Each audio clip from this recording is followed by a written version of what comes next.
Hey, what's going on? You're tuned into the Daily Geek right here on SweetGeekTV. I'm your host, Griffin Granberg, and today is January 16, 2009, episode 104, and I am so super stoked because it is a beautiful Friday here in Colorado, which means I'm probably going to take off a little early from the office, take the dogs to the park, install Windows 7 over here, and just have a very geektastic day. And but you know what? I have to do the geek news first, so let's do it. Story number one, a big bummer actually happening with Circuit City. They were not able to find any sort of financing to stay in business to help them out of bankruptcy, so it looks like they're going to seek approval to shut down the remainder of their stores. That's 567 stores and employing 30,000 people, which is just crazy. It's a big bummer to see that, and I just hope all their employees, I wish them the best.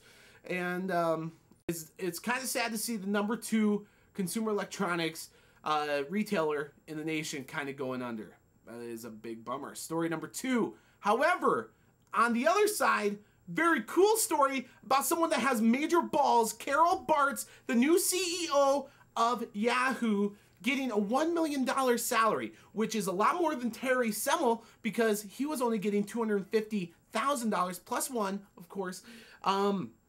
And Jerry Yang only taking a $1 salary, but then again, he is a billionaire from Yahoo. So kind of interesting to see. They kind of pumped it up a little bit and really are paying out. Now, if she does awesome, which I think I honestly would like to see Yahoo rise above all this BS that they've had going on. So I'm definitely backing Carol Bartz's corner.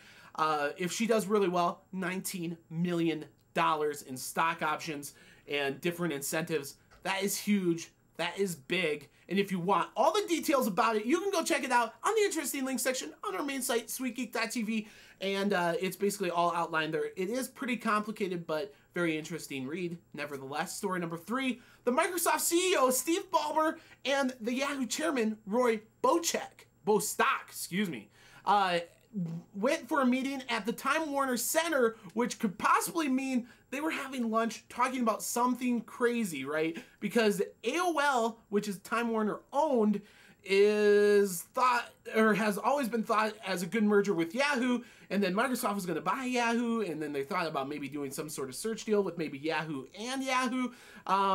There is a lot, that had to be a very interesting lunch. However, it probably doesn't bode very well with Carol Bartz because she was not there and she is in charge at Yahoo now. So what is Roy Bostock doing there? I can't wait to see what happens from this meeting, if something comes from it. Of course, I'm going to let you know that right here on the Daily Geek. Let's move on, though. Story number 4. Do you want to watch the inauguration? Probably most people will tune in. It's pretty historical. But how about this? You're on the go. You're not being able to see it, but yet you have your iPhone with you. Oh, thank the Lord. Yes, you will now be able to watch the inauguration thanks to USTREAM doing a live stream and their new application just pending approval from Apple right now. Should happen any day.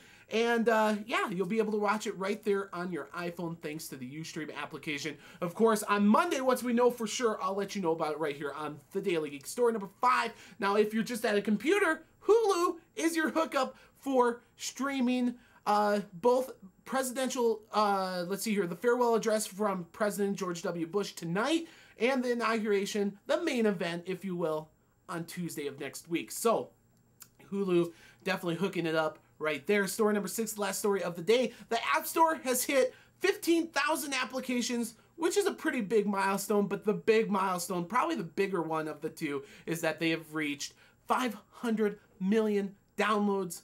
That's huge. That's big. And that is definitely congratulatory worthy. So congratulations to you, Apple, even though 14,000 of the applications are probably just useless BS applications like tip calculators, dumb games, and other weird things.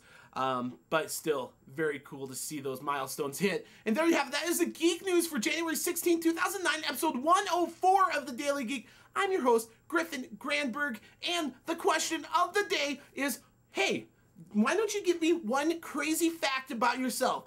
I've been reading your comments now for several months, 104 episodes, or 103 episodes technically, so I want to know some crazy fact about you so I can get to know you. How about that? Very simple, very easy. I will try to leave a comment to every single comment that is left. And there you have it. I hope you have a fantastic weekend. I'm going to try to do the same. I'll catch you right back here on Monday.